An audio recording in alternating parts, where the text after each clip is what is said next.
What's up, guys? Rick What's here. up, guys? This is a green screen. Well, technically, it's not a green screen. That's a green wall. I painted it like a green screen, but that's another story. So I don't even know if I'm gonna use my chroma key. I want to get this out quick. Just a quick video touch up. Also, the UFC's going down tonight. Good fight. John Jones, right? He's fighting Alexander, but rematch really off the hook. But all the controversy with drugs.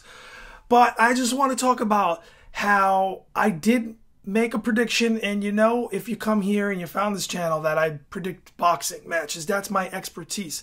I'm a boxing expert. I like to say that because I've outpicked so-called boxing experts many times, and that's a whole nother story. I won prizes and stuff like this. I went on streaks over 10 many times picking fights, and I did make predictions on Tyson Fury versus Deontay Wilder, and I'm going to tell you right now who I really thought won that fight.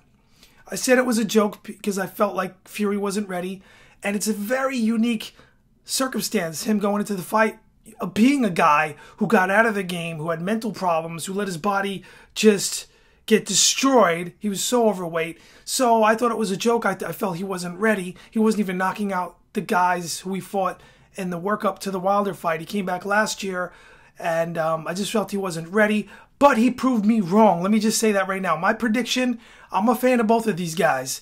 So my prediction was Deontay Wilder wins, right? You can look at the video, and me being a straight up dude and an honest guy, when it comes to my boxing, I got to be real about it.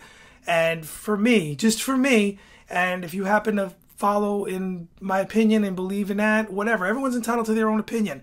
But I thought Tyson Fury won the fight. I thought he outboxed him.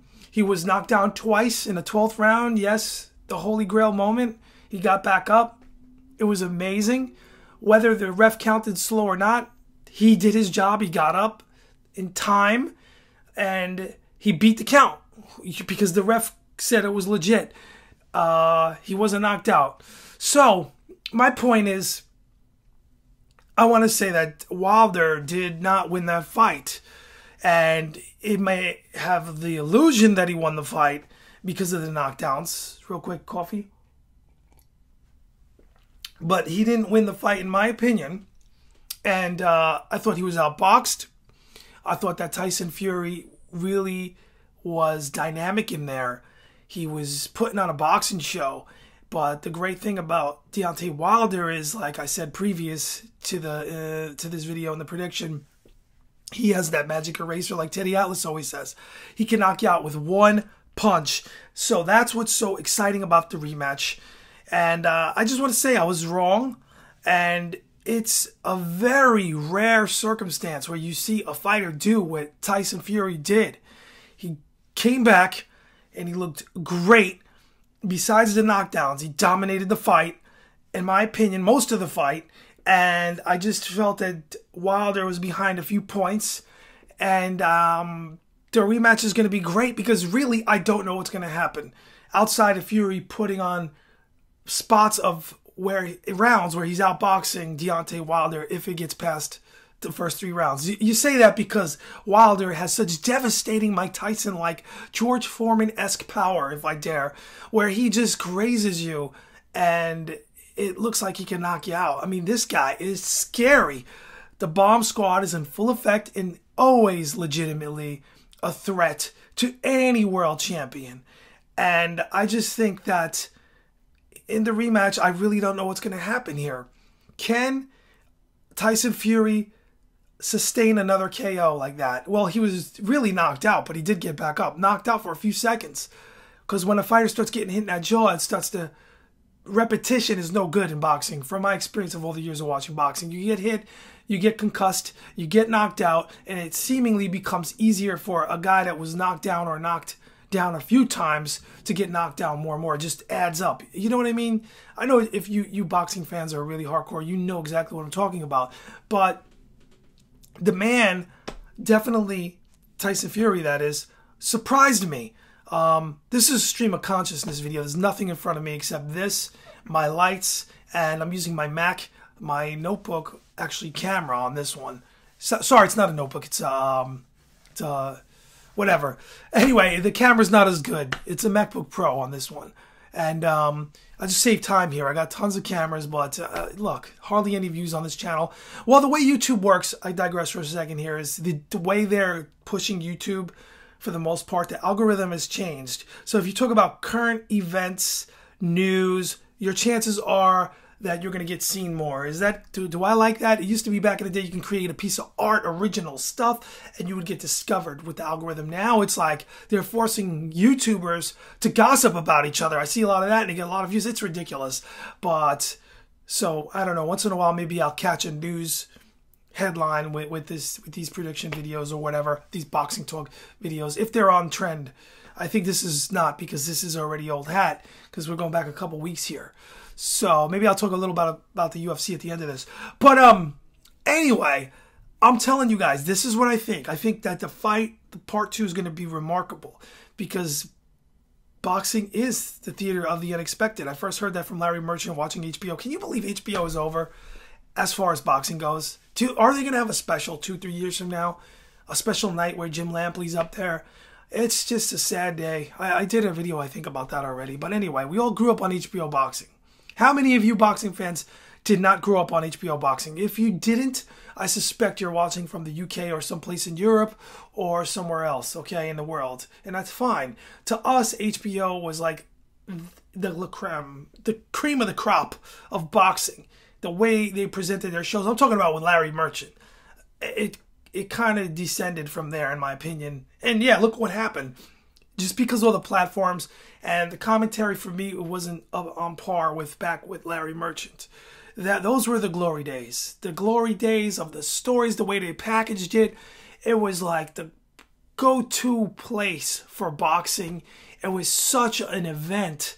HBO boxing, they did it beautifully. The narration, they even had Spike Lee, and I even got to tell Spike Lee to his face and talk about it with him, how back in the day he used a 16mm black and white film to shoot a little small short documentary on Mike Tyson on the boardwalk, and they opened up with that for a Tyson fight.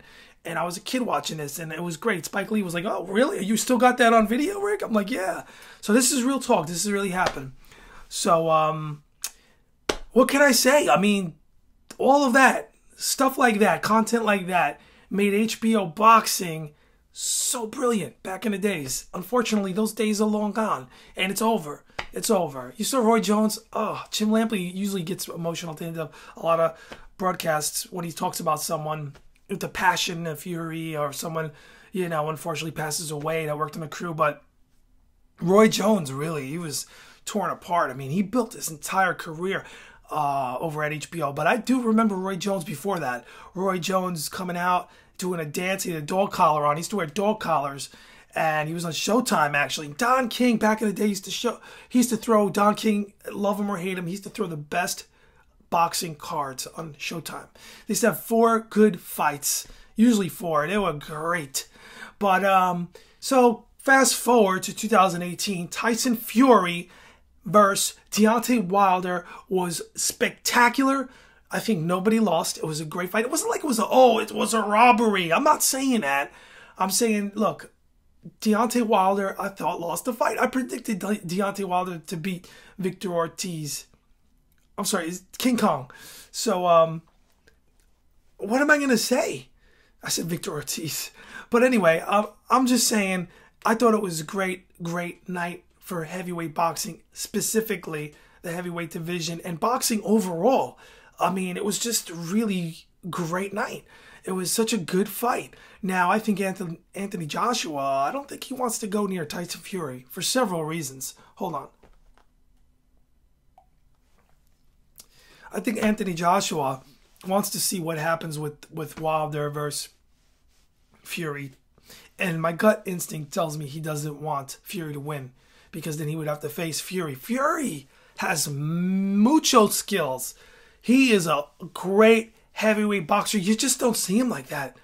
And he's exciting. He's not boring like the Klitschko's. Yeah, the Klitschko's did an amazing job as far as boxing goes. If you wanted to be a technical boxer, Emmanuel Stewart taught Vladimir Klitschko how to fight like that. And it was boring to American fans in particular. So what do you think, guys? Are you agreeing with me on that? But it was boring, right? Fury is not boring. You saw him putting the hands behind his back. He's doing a little Roy Jones flashy showboating. And even though he doesn't get the knockouts, he's exciting to watch. And he talks. He's a talker. He knows how to sell a fight. And he has a very charismatic personality. And Deontay Wilder has to get the knockout on this man or knock him down 3 times in the next fight.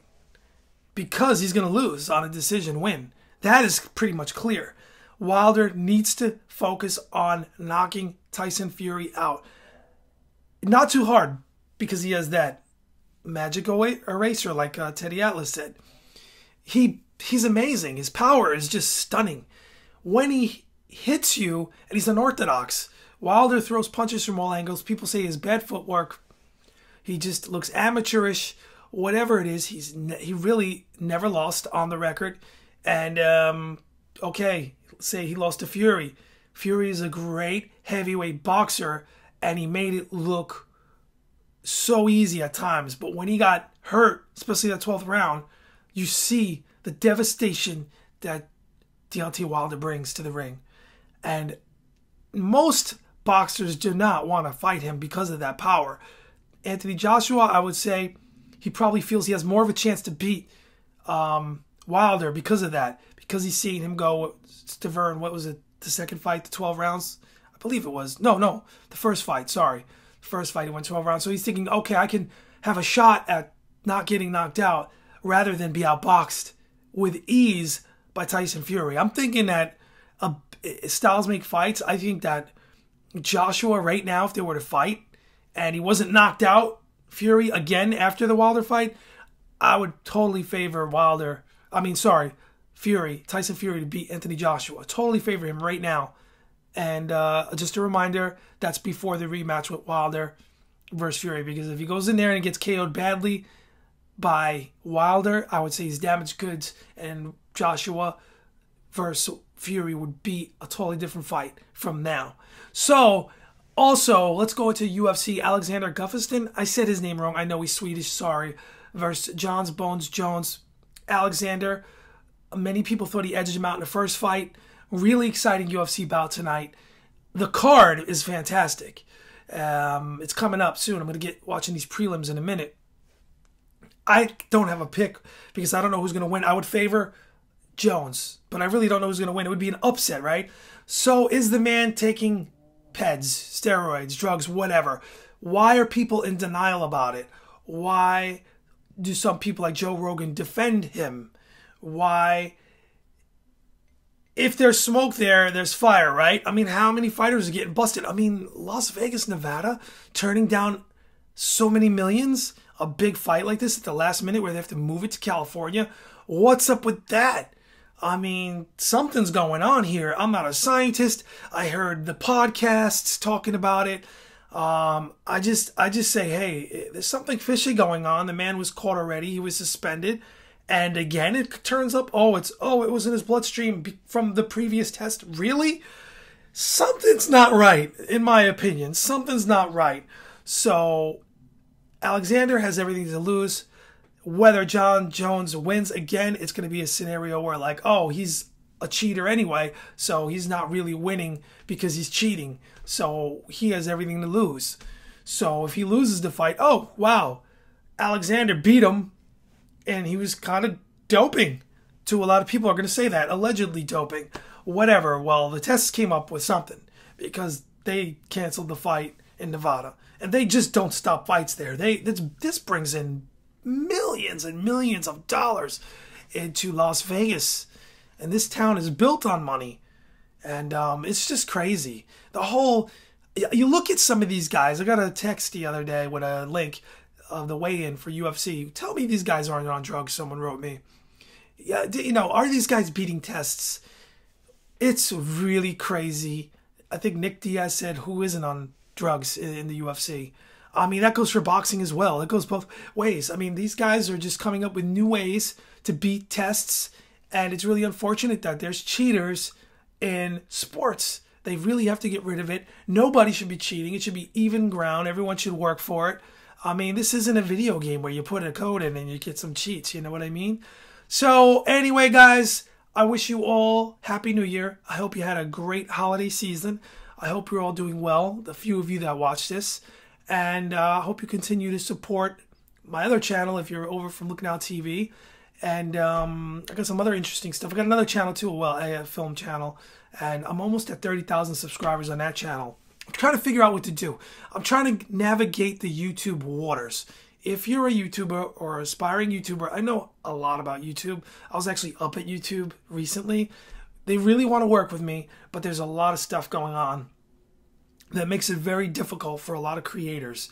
And there's a lot of gray areas. There's all sorts of problems. The algorithm problems, the copyright versus fair use problems, all that stuff is just people getting demonetized by mistake and then getting remonetized because they thought it was just nobody on the channel, it was a robot voice.